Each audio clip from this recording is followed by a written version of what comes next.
The containment bay hummed, with shield generators running at maximum capacity. Inside, the Vorgath circled endlessly, 20 feet of armored scales and razor claws that had torn through a battlecruiser's hull like tissue paper. The military scientists observed from behind triple-reinforced glass, afraid to even enter the same room. David Chun ate his lunch alone, as usual, watching through the observation window. Night shift janitor on an interstellar military research station wasn't glamorous work, but it paid better than anything he'd found back on Earth. And it was quiet. No one bothered the janitor. The Vorgath slammed against the energy barrier again, and David winced. He'd been watching it for 3 weeks now, ever since they'd captured it from the abandoned Space Hulk. The creature never stopped moving, never stopped trying to escape. "You're scared," David said quietly to his reflection. "Aren't you, big guy?" The scientist said it was a mindless killing machine, an apex predator from a dead world, driven only by rage and hunger. But David had cleaned enough animal shelters during college to recognize the signs. The circling wasn't aggression. It was anxiety.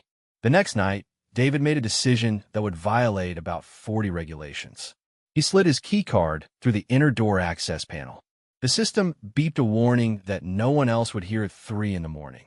The Vorgath's massive head swung toward him immediately, eyes like burning coals fixing on the intruder. Its throat rumbled with a sound that made David's bones vibrate. Every instinct screamed at him to run. Instead, he sat down cross-legged on the floor, just inside the doorway, and unwrapped his sandwich. "Hey there," he said conversationally. "I'm David. I know you're probably not interested in Turkey and Swiss, but I've got this theory." The Vorgath stared, confused by prey that didn't run.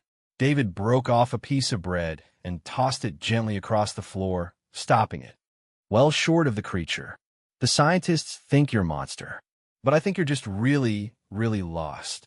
The bread sat untouched for a long moment. Then, cautiously, the Vorgath stretched its neck forward and sniffed. Its forked tongue flickered out, tasting the air. Finally, it took the bread. David smiled and tossed another piece, a little closer this time. For an hour, they sat together in silence. David talked about nothing important, his ex-wife, his estranged daughter, how he'd always wanted to see the stars, but never imagined it would be as a janitor. The Vorgath listened, or seemed to, slowly inching closer with each piece of bread. By the time David's shift ended, the massive creature was lying down, its head resting just 3 feet from where he sat. When David stood to leave, it made a sound.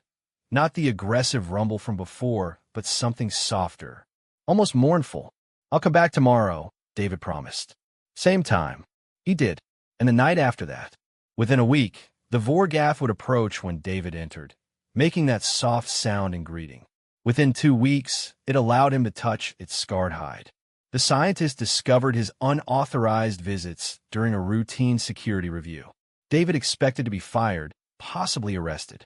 Instead, he was escorted to a conference room filled with military brass and xenobiologists, all staring at live footage of him sitting beside the Vorgath, scratching behind its armored ridge while it made contented rumbling sounds.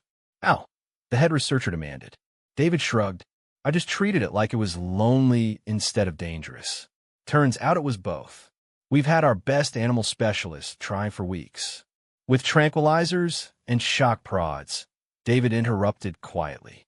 Did anyone try just talking to it? Being kind? The silence was deafening. It took another month of David's sessions before they understood. The Vorgath wasn't a mindless predator. It was intelligent, possibly sentient. A lonely human janitor in blue work uniform sitting cross-legged on a metallic floor inside a containment bay, calmly offering bread to a massive 20-foot alien beast with armored scales, razor claws, and glowing coal-red eyes. The Vorgath creature is cautiously approaching, its enormous head lowered toward the man. Energy barrier shields glow faintly in the background.